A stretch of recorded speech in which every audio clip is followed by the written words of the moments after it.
د مور مینه او د زوی کرکه، د مور دردونکې کیسه. د مور له لاس نه یې د شیدو ګیلاس په ځمکه ولوېد او مات شو. زوی یې په مور باندې وربرک شو او خپل زړه یې ورباندې تش کړ چې ګیلاس دې ولې مات کړ، او بیا د غصې په حالت کې له کوټې ووت.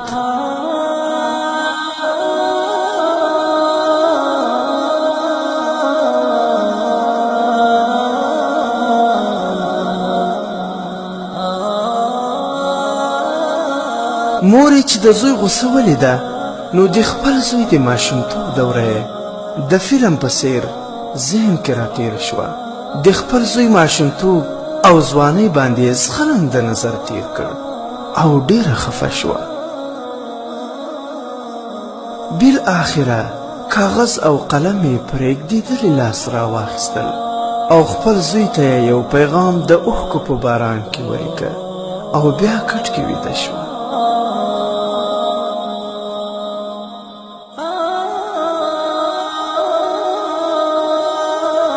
کله چې زوی بیرته راغی، نو مور یې ویده وه او لاس کې یې لوند کاغذ نیولی و. زوی یې کاغذ له لاس نه راواخیست او لاندې پیغام پکې لیکل شوی و: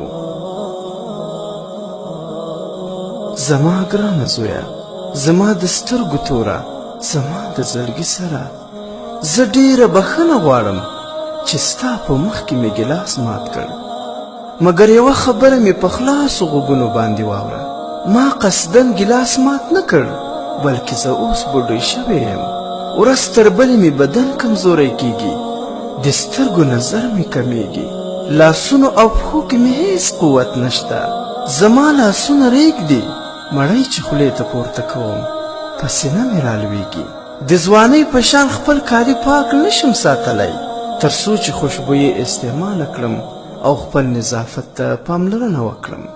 نو هیله ده ما ملامته ونه ګڼې، ځکه چې د خپلو کالیو اغوستلو او بوټانو پښو کولو توان هم نه لرم. مهرباني وکړه، ما سره همکاري وکړه. تشناب ته د حاجت رفع کولو لپاره نشم تلی، نن زه ستا د ماشومتوب دوره کې یم. آیا ستا په یاد دی چې ما به ته تر لاس نیولی وې تر څو چې قدم وهل زده کړې؟ ستا هر قدم اخیستلو سره به ما د خوښۍ احساس کوه چې زوی مې رالوی شو. ستا ژړا او خندا ته به زه شپه او ورځ لاس په نامه ولاړوم. ستا د آرامۍ او خوب لپاره مې خپل خوب ځان باندې حرام کړی و. پوره 9 میاشتې مې خېټه کې وګرځولې، هره ورځ به مې ستا راتګ ته شمارله، درجن درجن امیدونه مې تا پورې تړلي وو. زما کمزورۍ پورې مه خانده، دا وخت په تا هم راتلونکی دی. که غواړې چې ستا بچیان تا سره نیکه رویه وکړي، نو نن ما سره ښه رویه وکړه. پوه شه چې نور مرګ ته په انتظار یم. څو ورځې ژوند به نور هم در سره وکړم، مګر یوه ورځ به له تا نه جدا شم. او ما سره په ورین تندي خبرې وکړه، ما له خپلې مسکا او خوږو خبرو څخه مه محروموه. ته چې کله دنیا ته راتلې، نو زه تا سره وم. اوس چې زه درنه روانه یم، نو ته هم ما سره اوسه.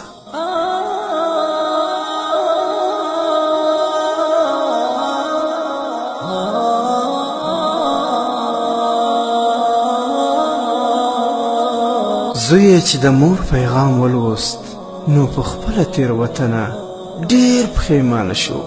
کله چې مور راویښه شوه، نو د خپلې مور په پښو کې یې سر کېښود او له مور څخه یې بښنه وغوښته.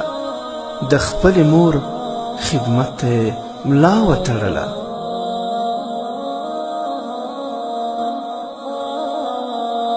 عبرت د مور او پلار سره نیکي او بدي کول یوه کیسه ده چې ته به یې خپله لیکې او ستا بچیان به یې بیا تا ته روایت کوي.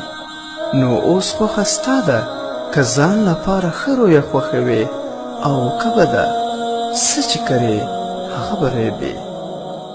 صدقه مې درته ټول د ژوند خواږه شه، صدقه مې درته ټول د ژوند خواږه شه، وا زما د زړه ټوټې خوږې مورجانې. په کور کې نوې ځاله کوره درته بوته راغلم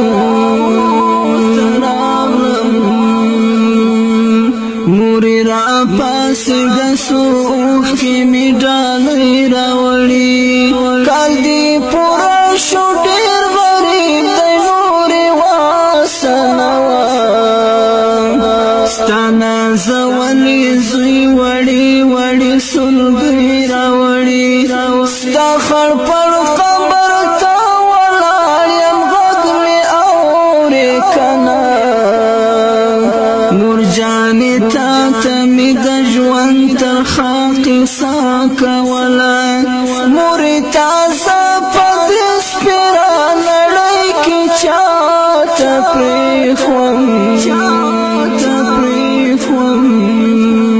ولی دی رانه وستم تانه دا ګیله کومه دستا لغېږې پسوم غېږې نیولی یمه بس اوس یوازې یم د غم پټۍ په سر ګرځوم مورې شرمېږم چاته سوال نه کوم ویر نه کوم د سپور نس اواز شونډې در په در ګرځوم دستا یادونه دې ژړا د بخوا خوږی نشته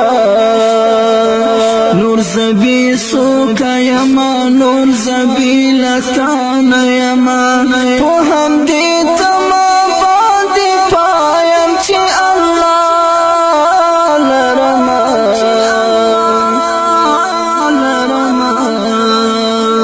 نور زبی منی یما نور زبی جانان یما هیڅوک می نشته چې می خاطر نږدې کې مورې په خپل محنت کې خواره زاره زندګي کومه بلا خبرې د هر چا په خپل زړګي تېروم د صوبې خوند بندګانو بندګي کومه د خپل پړونې په زنګو کې مې لږ وزنګوه یو ځل دې بیا په خپله ژبه الله که مورې د خپل پړونې په زنګو کې مې لږ وزنګوه